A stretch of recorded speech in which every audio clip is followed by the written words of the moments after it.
ating direksyon. Okay? So, ipinapaalala po sa atin dito, no, itong series na ito, na ang tunay po na renewal ay nagmumula po sa Diyos. Okay? Ang tunay po na renewal ay nagmumula sa Diyos. No? At may malinaw po na layunin. No? Yung mamuhay ayon sa kanyang kalooban at magamit para sa kanyang kaluwalhatian. Sino ba ditong nais na magamit siya ng Lord? No? Kahit sa sandali ng buhay natin dito sa mundo, ay magamit tayo sa kaluwalhatian ng Panginoon Diyos. No? Kahit konti lang, no, na makaambag tayo sa kaluwalhatian ng Panginoon Diyos. What I mean is yung ministry, no? Or na magamit tayo ng Panginoon Diyos dito sa mundo.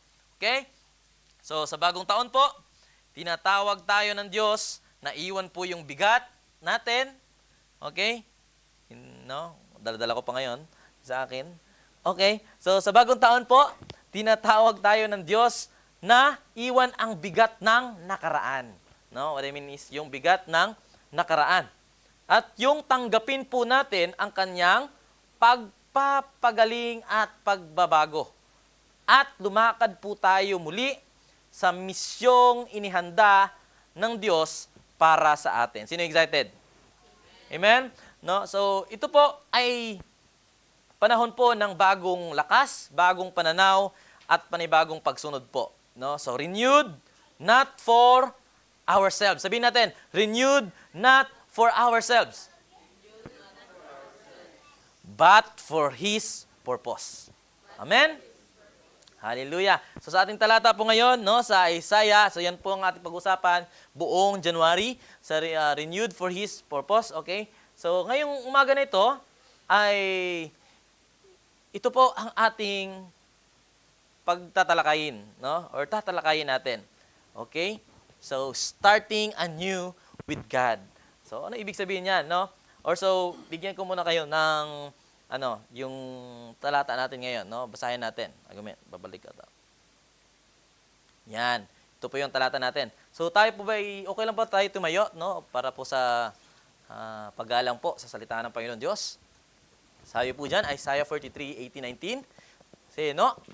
Forget the former things, do not dwell on the past. See, I am doing a new thing, now it springs up. Do you not perceive it?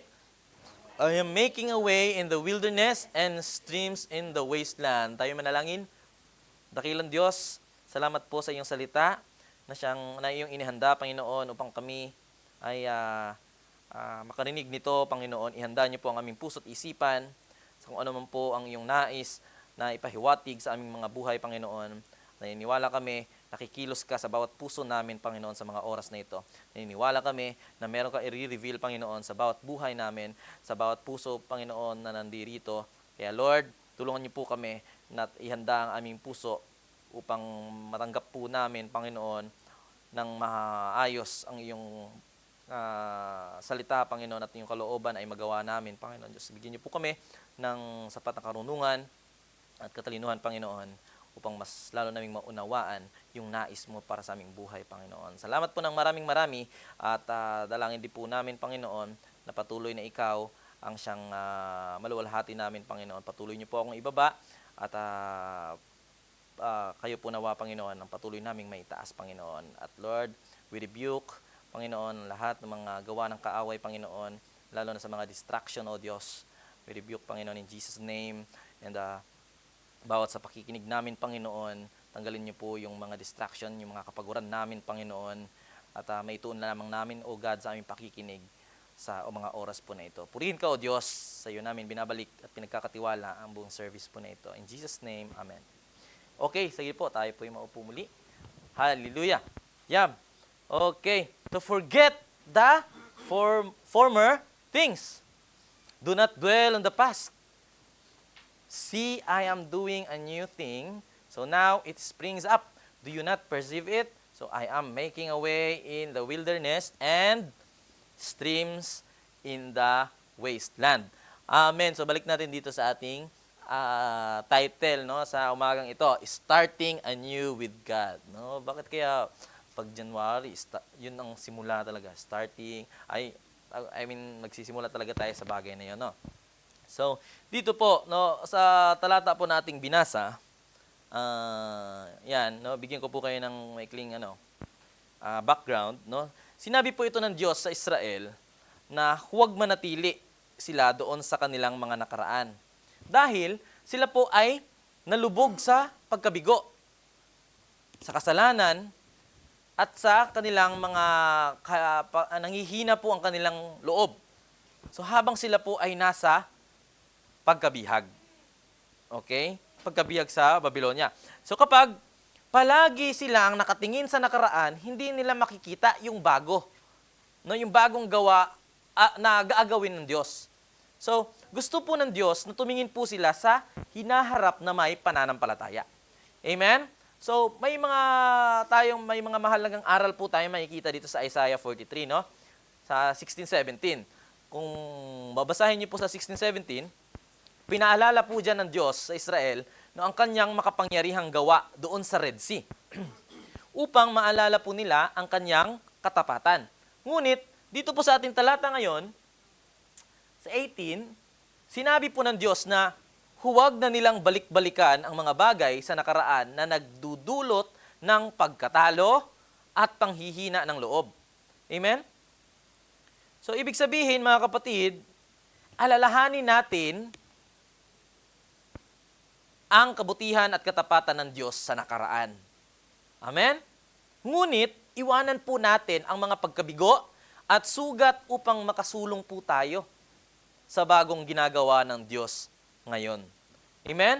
So kapag tayo po ay nakatali pa rin no, sa nakaraan, maaari nating makaligtaan yung bagong gawa na nais gawin ng Diyos.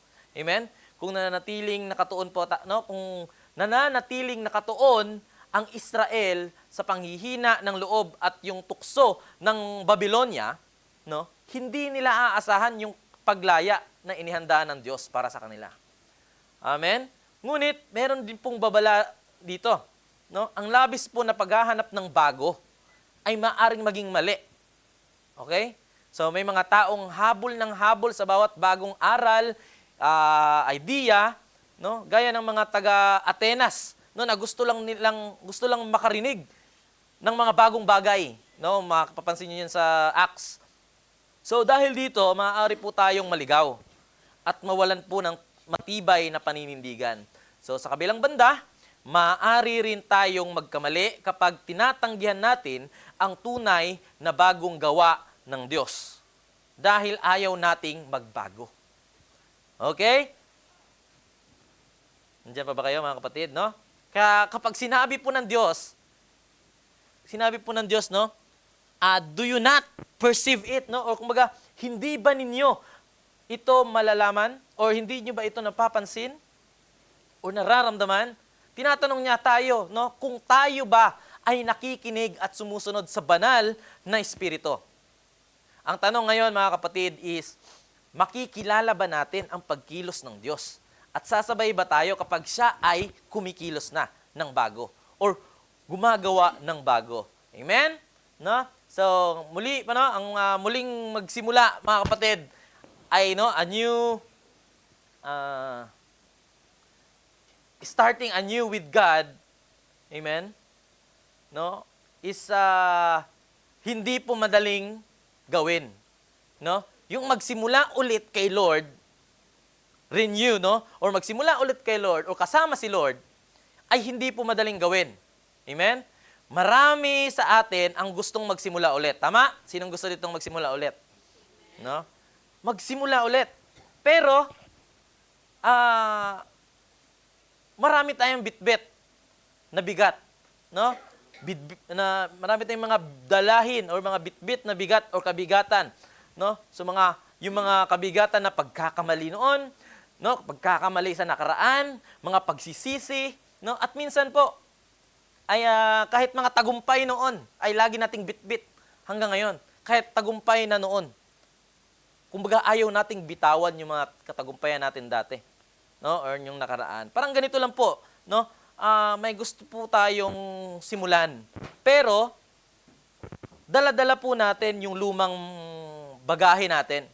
May gusto tayong simulan ngayon, pero bitbit pa rin natin yung lumang bagahe natin. Puno ng sana, hindi ko ginawa yon. Nandun yung sa lumang maleta natin eh. Sana hindi ko ginawa yon. Dati kasi ganito ako. No? At noong araw, mas magaling ako. Kaya ang ending po, no, hindi tayo makatakbo ng maayos. Hindi tayo makalakad ng maayos. Kasi overloaded tayo. Amen?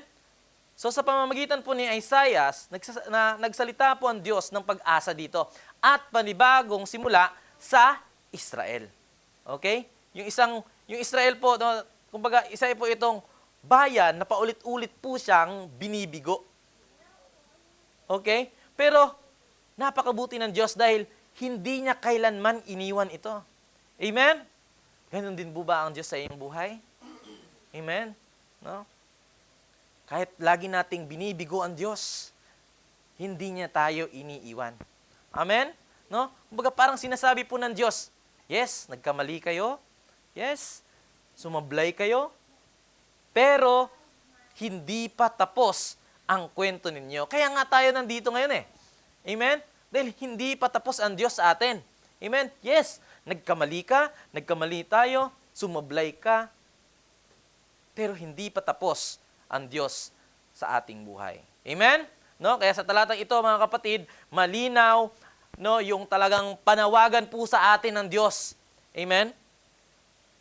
No? Sabi ng panawagan sa atin ng Diyos, no, forget what's behind.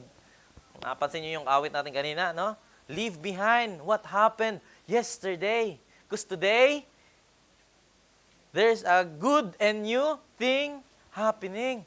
Amen? So, forget what's behind. Hallelujah.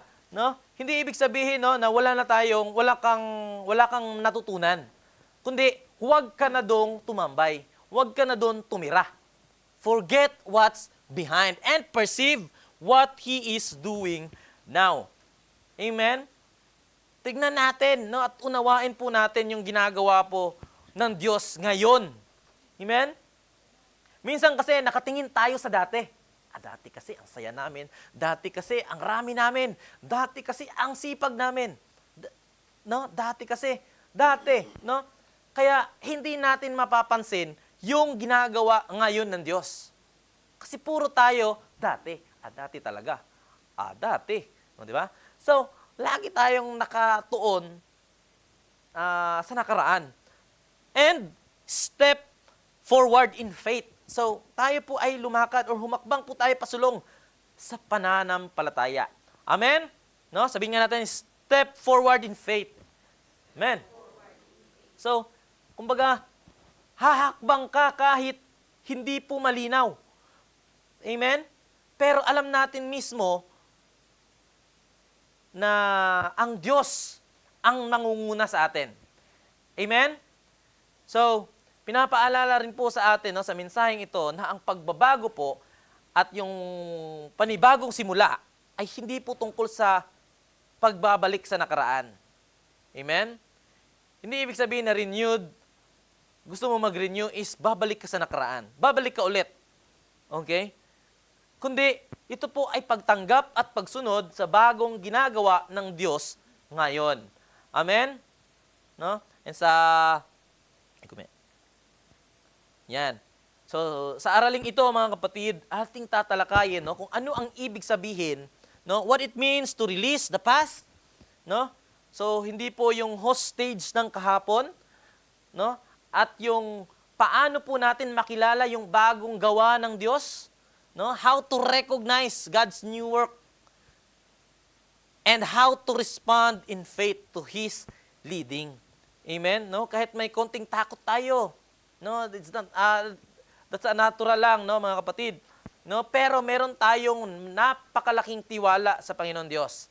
Amen? So, dahil ang Diyos po ay hindi lang po God of yesterday, siya rin po ay God of now at God of what's next. Amen? No? Kaya ngayong umaga na ito, mga kapatid, no? That's why release the past and don't dwell on what's behind you. Sabi dyan sa 18, di ba? Forget the former things, do not dwell on the past. So malino po ang sinabi ng Diyos. Amen? No, nakalimutan ninyo ang mga dating bagay. Huwag ninyong pagbulayan ang mga bagay na lumipas. Amen? So hindi ibig sabihin nito, no, na biglang mawawala yung memory natin. Okay? Hindi ibig sabihin na bigla na lang mawawala yung memory natin, yung kumbaga parang spiritual memory, deleted, no? Kumbaga, ang ibig pong sabihin, mga kapatid, no, tumigil na po tayo sa paninirahan sa kahapon. Sino pa bang nag-iisip dito ng kahapon? Mga kahapon ninyo. Mga kahapon, iniisip pa hanggang ngayon. Okay? So, no, yung mga kahapon, no, yung mga pagkakamali natin, no, sa nakaraan, no, or mga katagumpayan man natin 'yan. Yun ang nais ng Diyos na wag na tayong doon, no, na wag na tayong magstay pa doon, no? May mga katagumpayan man tayo nung nakaraan, mga kabiguan natin nung nakaraan. Ang gusto ng Diyos ay wag na po tayong magstay sa bagay na 'yon. Amen. No? Ang Israel noon po ay lagi pong lingon ng lingon, no? Yung mga Israelita dati, no, lingon po sila ng lingon. Ano po? No, mas sinasabi nila, mas okay pa sa Egypt. 'Di ba? Nung tayo na nandun sila sa ilang, mas okay pa sa Egypt. Noong panahon na 'yon, no, yung kaluwalhatian natin, kumbaga, nung sa Egypt hindi na problema ng pagkain, nung wala pa tayong problema doon sa Egypt, no? Lingon kasi sila ng lingon sa nakaraan. Pero habang nakatingin po sila sa likod or sa nakaraan, hindi po nila makita ang ginagawa ng Diyos sa kanilang harapan. Amen? So, aminin natin, no? Ganyan din po tayo minsan. No? Nananatili tayo sa mga kabiguan po natin. No? Yung puno tayo ng hiya, no? At pagsisisi. Amen? No? Sinasabi natin, kung hindi lang sana. No? Kung hindi lang sana. Nandun tayo, no? Yung mga kabiguan natin, no? Yung mga sugat ng kahapon, no? Amen? Yung mga sugat ng kahapon, yan po ay mga nagiging ugat po yan ng ating bitterness, no? Yung mga sugat natin kahapon, hindi ko siya mapapatawad. 'Di ba? Yun yung mga sugat natin kahapon eh. Yun yung magiging ugat. Kaya tayo nagiging bitter sa iba. Okay? No? At yung minsan yung mga ating katagumpayan, no? Yan po ang nagiging dahilan kung bakit nagiging kampante tayo. No? Dati, akong ganito. Dati talaga, ganito yung ginagawa ko sa ministry. Dati talaga, napakagaling ko. Di ba? Sapat na yon. Enough na yon. Sapat na yon. Di ba? Yun yung mga katagumpayan natin, na dala-dala natin. At tandaan po natin, mga kapatid, yan po ang nagiging dahilan, kaya po tayo nagiging kampante. Amen? No? So, parang may hawak-hawak po tayong dalawang lubid. Isipin po ninyo, no, dalawang lubid hawak natin. Isang luma at isang bago. Amen? Ang problema, hindi mo mahahawakan ng maayos yung bago. Bakit? Dahil kapit na kapit ka pa doon sa dati. No? Hindi mo kayang bitawan yung dati. Okay? So, kaya tinatawag tayo ng Panginoon, mga kapatid, no, na bitawan yon. Huwag na tayong manatili doon dahil hindi mo maaaring yakapin ang bagong ginagawa ng Diyos kung ayaw mong bitawan ang dati. Okay? Huwag nyo nang ibalik yung dati, okay? No? So, ito rin po ang sinabi ni Pablo, no, sa Philippians 3:13-14. Okay? Nilimot ko, sabi dyan, no? Yan. Brothers and sisters, I do not consider myself yet to have taken hold of it. But one thing I do, tingnan niyo po ito, forgetting what is behind and straining toward what is ahead. So I press on toward the goal to win the prize for which God has called me heavenward in Christ Jesus. So, kumbaga po, ang goal po ni Paul dito, mga kapatid, ay nais niyang maging Christ-like. Okay? Kasi, kung iniisip pa niya, no, yung Saul pa ang tawag sa kanya, kung iniisip pa niya pa rin yung mga ginagawa niya, no, kasi siya is Si Saul that time is ano siya, 'di ba? Persecutor. Okay? Persecutor siya, no? Kung iniisip niya pa rin yung first martyr, no, na si Stephen, no, yung pagkamatay ni Stephen na sabihin nating kasama siya doon, no? Kung bakit namatay si Stephen. 'Di ba? Kung iniisip pa niya yung bagay na yon, sa tingin niyo, mga kapatid, masulat kaya niya yung napakarami dito sa Bible ngayon na siyang ating napapakinabangan sa mga oras po na ito?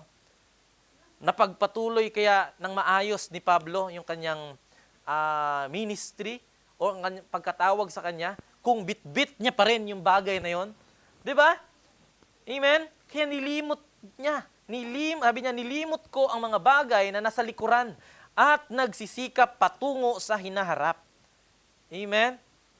So ako'y nagpapatuloy patungo sa layunin. So hindi po tayo makalakad sa panibagong buhay kung ang puso po natin ay nakakadena po pa rin, no, sa nakaraan. Ang tunay po na espiritual na pagbabago ay nagsisimula sa pagsisisi. Okay? Nagsisimula sa pagsisisi, no? Pag-amin kung saan tayo nagkulang. Amen? No? At buong pusong pagsuko natin sa Diyos. Okay? So ang pagpapalaya po, mga kapatid, no? Or yan. Okay. So ang pagpapalaya po sa nakaraan, no? Ang unang hakbang po, mga kapatid, tungo sa panibagong simula. Amen? So nais po ng Diyos, no, na i-recognize natin, no, or recognize God's new work. Bakit po? Because He is doing something fresh and unexpected. Okay? Sabi diyan, see, I am doing a new thing. Now it springs up. So, do you not perceive it? Okay? Ipinapahayag po ng Diyos dito, no, na masdan ninyo. Gumagawa ako ng isang bagong bagay. Ito'y umuusbong na. Okay? So, at hindi ba ninyo ito napapansin? Yan sabi ng Lord. No? May tanong siya dyan. Hindi nyo ba ito napapansin? Okay? No, pansinin po natin ito, mga kapatid. No? Hindi po sinabi ng Diyos na gagawa pa lang ako. Okay? Hindi sinabi ng Diyos na gagawa pa lamang ako or pa lang ako. Ang sabi po niya ay gumagawa na ako. I am doing a new thing. Sinabi nga dyan, no? Now it springs up. Amen? Ibig sabihin, nakaandar, no, na ang kilos ng Diyos. Nandyan na yung pagkilos ng Diyos. Ang problema, no, ay hindi dahil hindi siya kumikilos. Ang problema is tayo ang hindi nakakakita. Okay? No? Kumbaga, isipin nyo, parang wifi, mga kapatid. Parang wifi. Parang wifi lang po yan, no? Kumbaga, ang wifi, kumbaga, meron na siyang signal. Andyan na yung signal. Yes. Pero, hindi tayo, pero yung phone natin is naka-airplane mode. Di ba?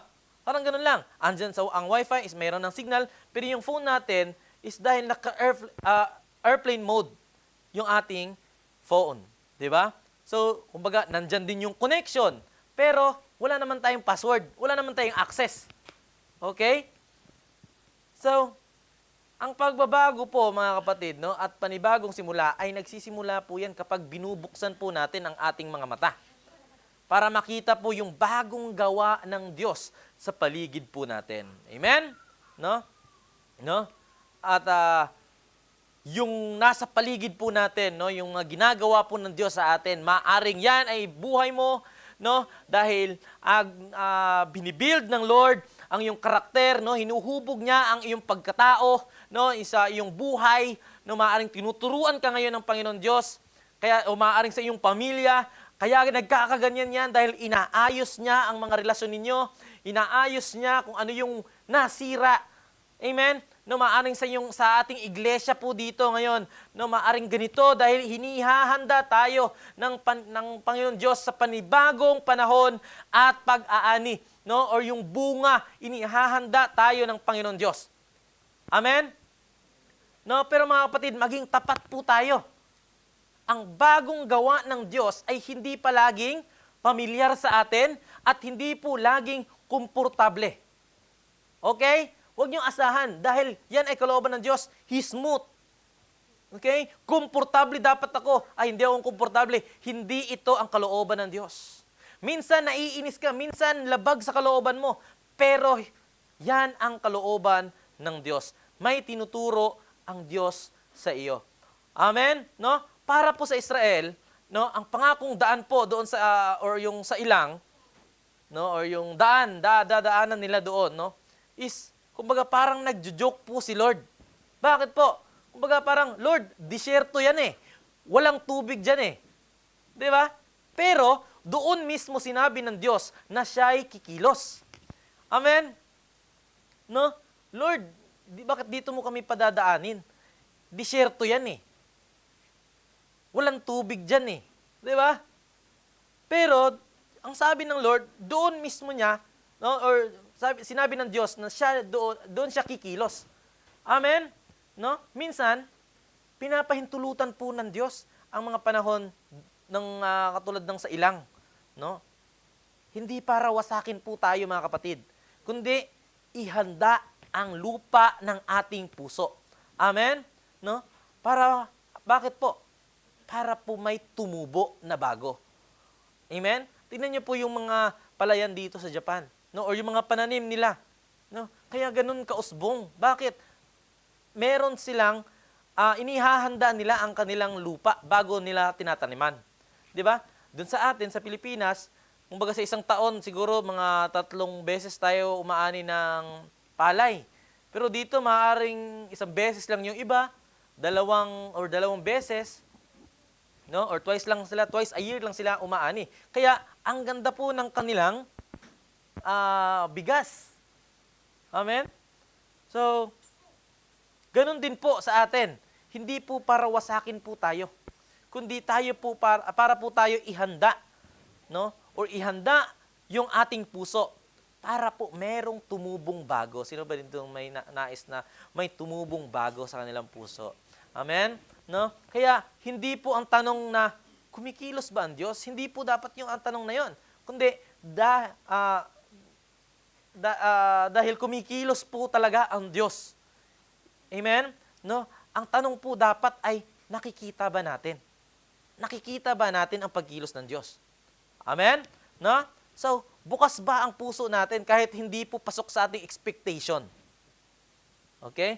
Handa ba tayong iwan yung comfort kapalit po ng calling po natin? Amen? So, mga kapatid, renewal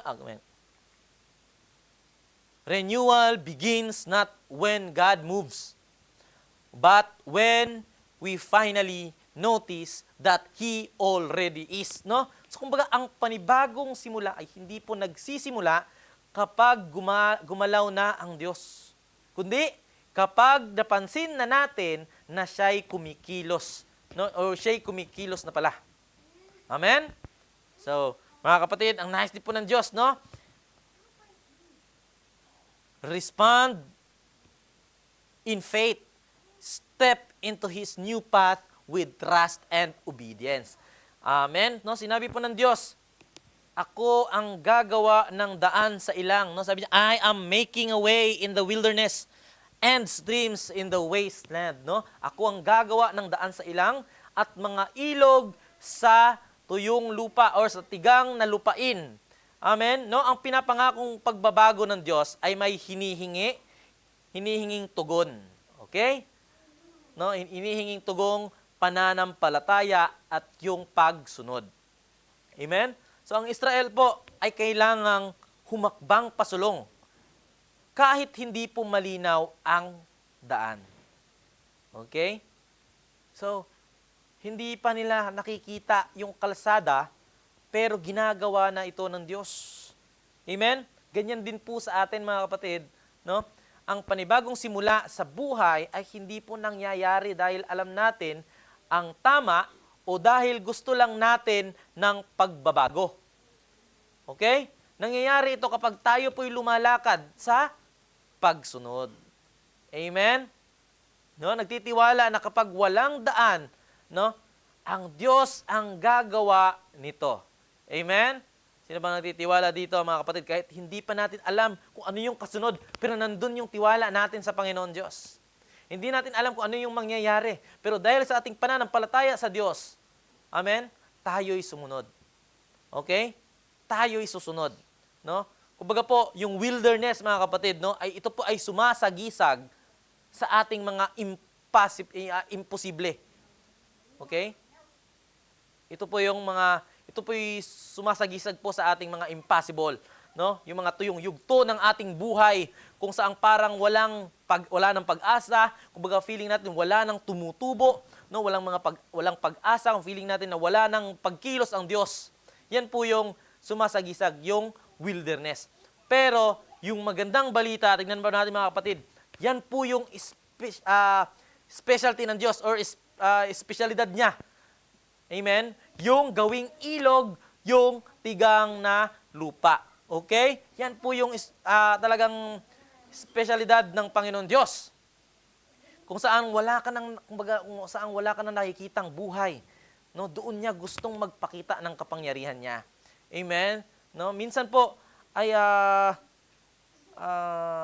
pinapakita ng Diyos, no, na mas higit pa doon sa ating mga inaasahan. Amen? No? So, ang pagtitiwala po sa panibagong gawa ng Diyos ay nangangahulugan ng manalangin po, mga kapatid. No? Kahit parang wala nang nangyayari, mag-pray po tayo. No, Lord, parang sin zone niyo po ako. Parang sin zone niyo po yung prayers ko. Pero magtitiwala pa rin po ako sa iyo, Panginoon Diyos. Amen? No? No? Ang pagtitiwala po sa panibagong gawa ng Diyos ay ito po ay nangangahulugan ng pagsunod. Amen? No, yung obedience, kahit hindi po sigurado yung resulta.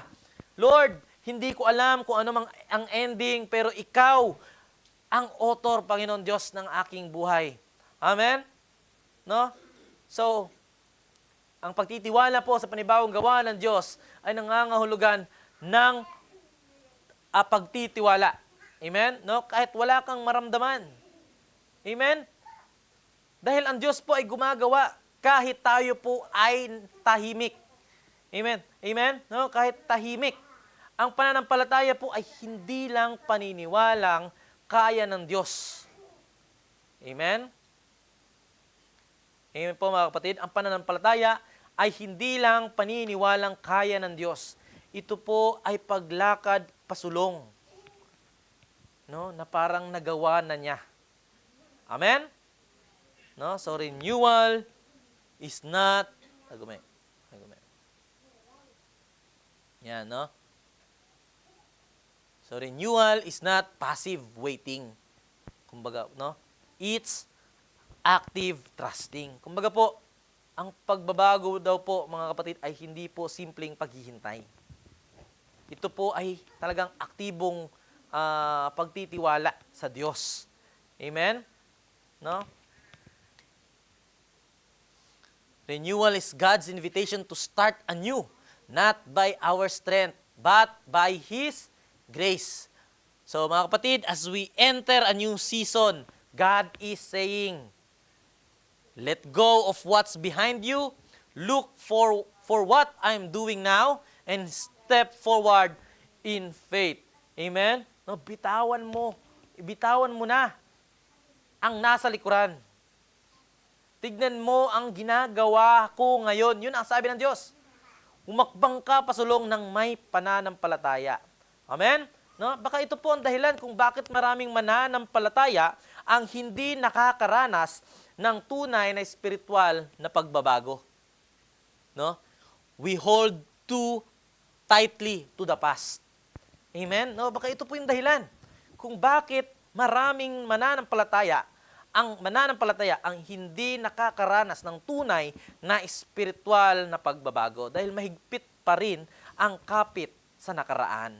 Amen? No? Parang ayaw po nating bitawan. kahit masakit na sa ating mga kamay, sa ating puso. Di ba? No? Because we hold too tightly to the past and we fail to recognize God's present work. Amen? No? Dahil hindi po napapansin ang kasalukuyang gawa po ng Diyos. Bakit po? Dahil abala kasi tayo sa dati. Amen? No? And maaaring we hesitate to step out in obedience. Amen? No, nag-aalangan pang sumunod. No? Kumbaga, gusto po natin ng blessings. Pero ayaw natin lumabas doon sa comfort zone natin.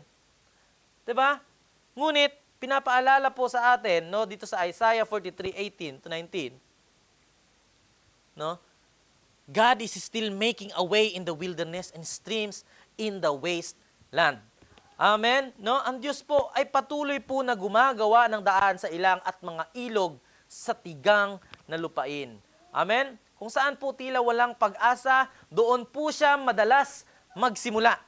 Amen? Kaya mali po ang tanong na, kaya ba ng Diyos? Mali po yung tanong na yun, no? Na kaya ba ng Diyos? Ang tanong po dapat ay, handa ba tayong bumitaw at magtiwala? Amen? So, will you let go and let God begin His new work in you? Amen? No? Papayagan mo bang simulan ng Diyos ang kanyang bagong gawa sa iyo? Amen? Amen po mga kapatid, no? Renewal starts with a heart that lets go and lets God. Amen?